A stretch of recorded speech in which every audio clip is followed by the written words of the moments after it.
कभी कभी इतिहास सिर्फ किताबों में नहीं होता, बल्कि वो संसद के गलियारों में, प्रेस कॉन्फ्रेंस की गूंज में और सोशल मीडिया के कटाक्ष में भी जिंदा हो उठता है। बात 1957 की है। इस समय पाकिस्तान ने कानून पास किया। नाम था डेकोरेशन एक्ट। ये कानून आज भी है।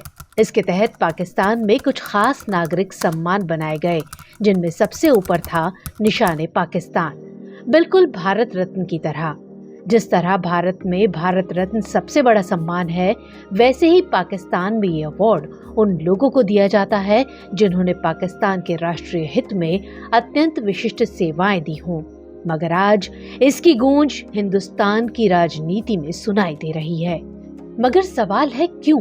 नमस्कार, आप देख रहे हैं द हिंदी टॉप और मेरा नाम है आतिफा काजी। आज जानेंगे कि पाकिस्तान का सर्वोच्च नागरिक सम्मान निशाने पाकिस्तान का मुद्दा भारत की राजनीति में क्यों छाया हुआ है। मगर पहले निशाने पाकिस्तान को जरा जान लेते हैं।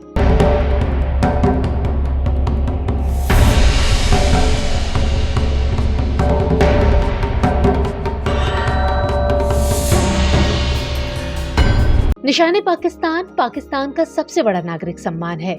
इसे 1957 में डेकोरेशन एक्ट के तहत स्थापित किया गया था। इसे लोगों को पाकिस्तान के राष्ट्रीय हित में अत्यंत विशिष्ट सेवाओं के लिए दिया जाता है।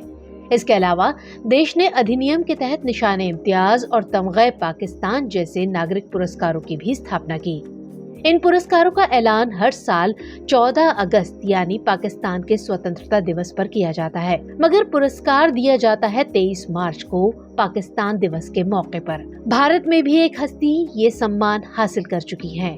नाम का जिक्र आगे किया जाएगा, लेकिन पहले ये जान लेते हैं कि ये मुद्दा भारत में उठा कैसे। तो जरा क्रोनोलॉजी को समझिए। सबसे पहले इसी मंगलवार को इस पुरस्कार का जिक्र भाजपा के आईटी सेल के प्रमुख अमित मालवीय ने राहुल गांधी पर निशाना साधने के लिए किया। इन्होंने ट्विटर या कहिए एक्स पर एक पोस्ट की। पोस्ट में राहुल गांधी की तस्वीर थी। उनके चेहरे पर पाकिस्तान के आर्मी चीफ असीम मुनीर का चेहरा ओवरलैप किया गया था। स्क्रीन पर आप भी देख लीजिए।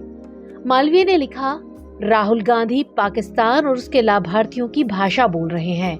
उन्होंने ऑपरेशन सिंदूर पर प्रधानमंत्री को बधाई नहीं दी। वो केवल ये पूछते रहे कि हमने कितने जेट खोए। मजे की बात है कि उन्होंने एक बार भी ये नहीं पूछा कि संघर्ष के दौरान कितने पाकिस्तानी जेट मार गिराए गए।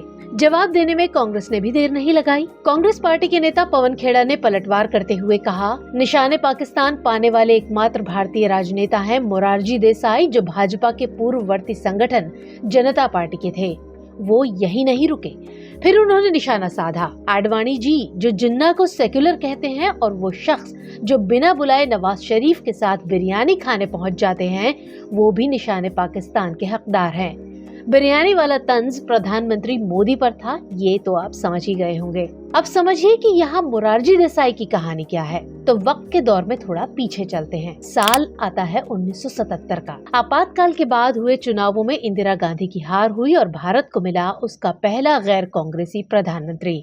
नाम था मोरारजी देसाई। सरकार बनी थी जनता पार्टी की। कूटनीति के मामले में मोरारजी देसाई का रुख था एकदम साफ। वो युद्ध विरोधी रुख रखते थे। 1971 के युद्ध के बाद भारत और पाकिस्तान के रिश्तों में जमी बर्फ को पिघलाने के लिए उन्होंने बातचीत की राह पकड़ी। मोरारजी देसाई की सरकार में विदेश मंत्री बने अटल बिहारी वाजपेयी। वाजपेयी जी ने इस्लामाबाद जाकर पत्रकारों का आदान प्रदान शुरू किया, व्यापार और वीजा सुधारों की नींव रखी और शिमला समझौते के तहत कश्मीर पर बातचीत को संबंध सामान्य होने की शर्त से जोड़ा। मोरारजी देसाई ने चीन से भी शांति की बात की, मगर साफ शर्त रखी कि 1962 में चीन द्वारा कब्जाए गए भारतीय क्षेत्र लौटाए जाएंगे। तब 1988 में जब मोरारजी देसाई सार्वजनिक जीवन से संन्यास ले चुके थे, पाकिस्तान की तत्कालीन सरकार ने उन्हें निशानाए पाकिस्तान देने की घोषणा की और वजह दी उनका युद्ध विरोधी रुख और भारत पाक संबंधों को सामान्य करने के लिए की गई कूटनीति। कांग्रेस ने विरोध किया, जो कि स्वाभाविक ही था। उन्होंने मोरारजी देसाई से कहा कि वो ये सम्मान स्वीकार न करें, लेकिन मोरारजी देसाई ने इसे स्वीकार कर लिया और 2 साल बाद यानी 1990 में उन्हें ये पुरस्कार दिया गया। इसके 1 साल बाद ही यानी 1991 में भारत सरकार ने भी उन्हें भारत रत्न से नवाजा। इस तरह मोरारजी देसाई दोनों देशों के सर्वोच्च सम्मान पाने वाले इकलौते भारतीय राजनेता बन गए। अपनी आत्मकथा the story of my life में मोरारजी देसाई ने लिखा है कि पाकिस्तानी विदेश मंत्री ने मुझसे कहा था कि उन्हें नेहरू से नहीं, मुझसे शांति की ज्यादा उम्मीद है। धमकी और ब्लैकमेल से रिश्ते नहीं बनते और लाड प्यार से पड़ोसी दोस्त नहीं, आक्रामक बनते हैं। शायद यही वजह थी कि पाकिस्तान भी उन्हें गंभीरता से सुनता था और भारत भी। चलिए फिर से मुद्दे की बात पर लौटते हैं। लेकिन क्या सिर्फ मोरारजी देसाई ही थे जिन्हें यह सम्मान मिला? तो ऐसा नहीं है। 2020 में इमरान खान सरकार ने जम्मू कश्मीर के अलगाववादी नेता सैयद अली शाह गिलानी को भी निशाना पाकिस्तान दिया। वजह बताई, कश्मीर के लिए उनकी प्रतिबद्धता और पाकिस्तान के समर्थन में दिया गया योगदान। इसके अलावा 2023 में शहबाज शरीफ सरकार ने दाऊदी बोहरा समुदाय के आध्यात्मिक नेता सैयदना मुफद्दल सैफुद्दीन को ये सम्मान दिया।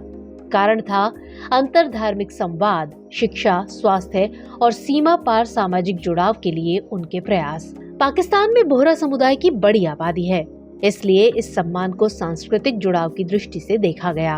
अगर आज की राजनीतिक तस्वीर पर गौर करें तो क्या हर वो व्यक्ति जो निशाना पाकिस्तान पा चुका है, क्या वो पाकिस्तान समर्थक कहलाएगा? या फिर ये सवाल उठना चाहिए कि सम्मान का मतलब समर्थन है या संवाद की एक कोशिश? तो राजनीति में प्रतीक अक्सर हथियार बन जाते हैं और निशाना पाकिस्तान इस बार बन गया है एक ऐसा प्रतीक जिसका असर भारतीय राजनीति तक फैल चुका है। कहीं ये इतिहास का सम्मान है तो कहीं आज की राजनीति का तंज। सवाल बस एक है, हम कब तक इतिहास को इसी तरह तौलते रहेंगे? क्या भविष्य भी हमारा ऐसा ही होगा, इतिहास के साए में जीना?